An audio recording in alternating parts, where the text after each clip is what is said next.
Hello and welcome to Logic ERP. Subscribe to our YouTube channel and press the bell icon to stay updated with the latest videos.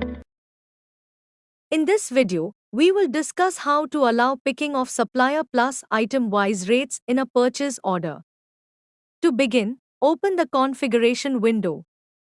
Under General Options, locate and enable the option labeled as Pick Supplier plus Item-wise Rates. Once this option is enabled, save the configuration.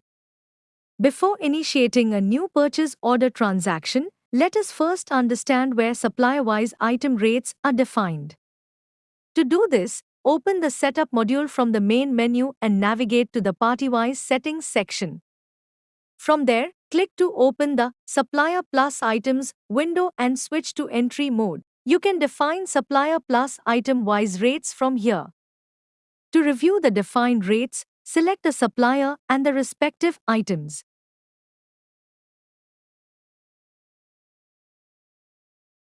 Now, let's return to the purchase order window and proceed with the transaction.